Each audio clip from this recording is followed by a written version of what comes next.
Hello student, last video में हमने asexual reproduction कर लिया था और सेक्सुअल रिप्रोडक्शन को भी शॉर्ट में डिस्कस कर लिया था।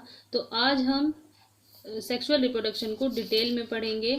सेक्सुअल रिप्रोडक्शन एंड डेवलपमेंट यहाँ पर इसलिए लिखा गया है क्योंकि सेक्सुअल रिप्रोडक्शन होने के बाद जब जाइगोट बनता है तो उसमें बहुत सारी डेवलपमेंटल स्टेज देखने को मिलती हैं। इसीलिए सेक्सुअल रिप्रोडक्शन के साथ साथ डेवलपमेंट भी पढ़ते हैं। साइकन आर हर्माफ्रोडाइट, मतलब इसमें मेल एंड फीमेल दोनों ही पेरेंट में प्रेजेंट होते हैं। क्रॉस फर्टिलाइजेशन, जब मेल एंड फीमेल एक ही पेरेंट में है तो ये आपस में फ्यूजन करके जाइगोट बना सकते हैं, लेकिन साइकन में यह देखा गया है कि वो सेल्फ फर्टिलाइजेशन नहीं करते, क्रॉस फर्टिलाइजेशन करते हैं।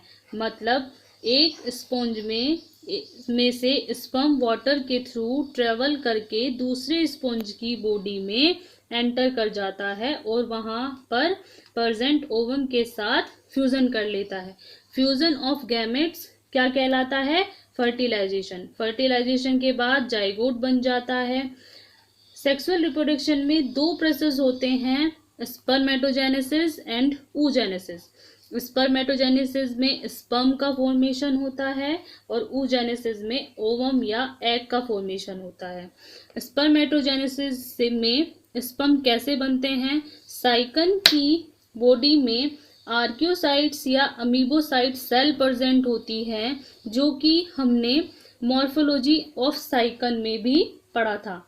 ये सेल मॉडिफाइड होकर अपने चारों ओर कोवर सेल बना लेती हैं और ये स्ट्रक्चर क्या कहलाता है? स्पर्मेटोगोनियम। अब इनमें 2 से 3 बार डिवीजन होगा और फिर स्पर्म फॉर्म्ड होगी। स्पर्म का स्ट्रक्चर कुछ ऐसा होता है, आपको दिख रहा होगा। स्पर्म के हेड पार्ट में एक्रोसोम्स प्रेजेंट होता है जिसमें फ्लूइड भरा होता है और स्पर्म की टेल भी प्रेजेंट होती है जो हेल्प करती है स्पर्म को लोकोमोशन में। oogenesis में क्या होता है? कुछ फॉर्मेशन ऑफ ओवम, यानी कि oogenesis में क्या होता है? Formation of ovum. कुछ आर्कियोसाइट सेल जिसमें न्यूक्लियस भी प्रेजेंट होते हैं, जो कि हमें पता है वो क्या करती हैं? मॉडिफाइड हो जाती हैं और मॉडिफाइड होकर एग मदर सेल या हम oocytes भी बोल सकते हैं, उसमें कन्वर्ट हो जाती है। फिर ये अपना साइज इंक्रीज करने लगती है और ट्रोफोसाइट्स या हम इन्हें नर्स सेल भी बोल सकते हैं, उसमें कन्वर्ट हो जाती है।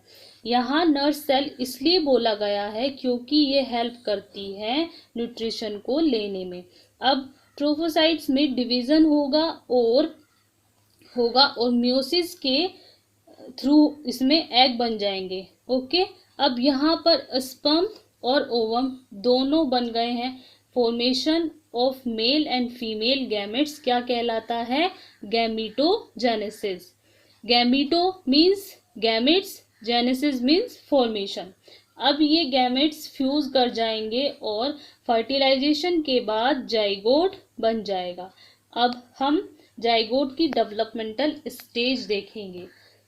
आप सब एक बात को जरूर ध्यान में रखें कि जब कोई भी एग्जामिनर कॉपी को चेक करता है तो वह आपके बनाए डायग्राम को भी देखता है, उस पर लिखी लेबलिंग को भी पढ़ते हैं और पढ़कर आइडिया लगा लेते हैं कि आपने आंसर्स में क्या लिखा है। तो सभी स्टूडेंट्स कोशिश ये करें कि डायग्राम को क्लीन और जितना हो सके अच्छा बनाएं और डायग्राम में प्रॉपर नेमिंग करें ताकि आपको अच्छे मार्क्स मिल सके।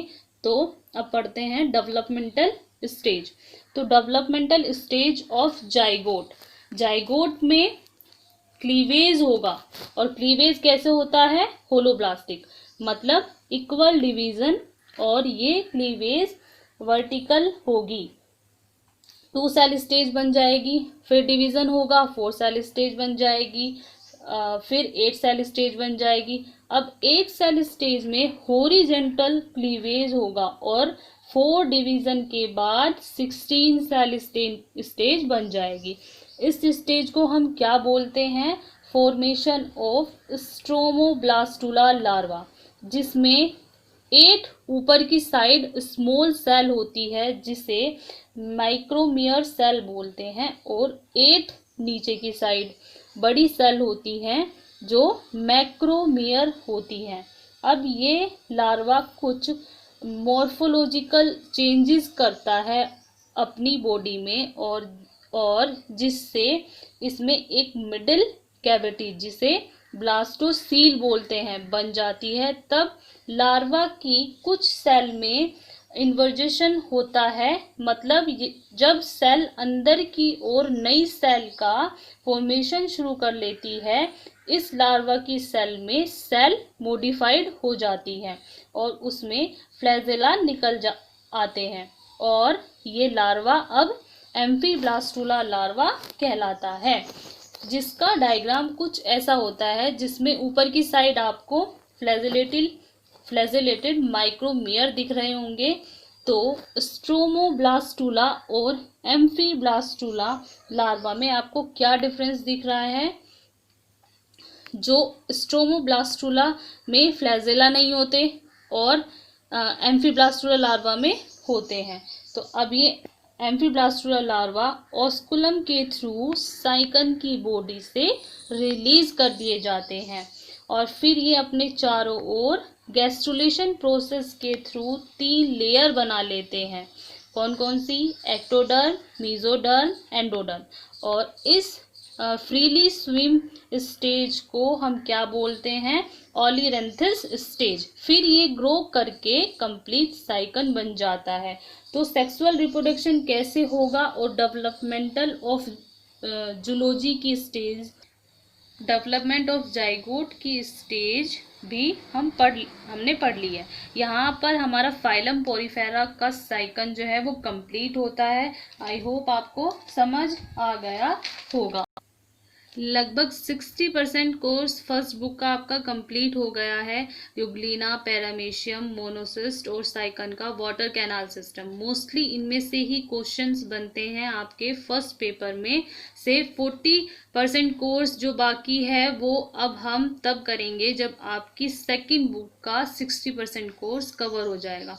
तो स्टूडेंट्स, अब आगे जो वीडियो अपलोड होगी वो आपकी second book higher non coordinate के फाइलम एनिलिडा की होगी। Okay students, thank you.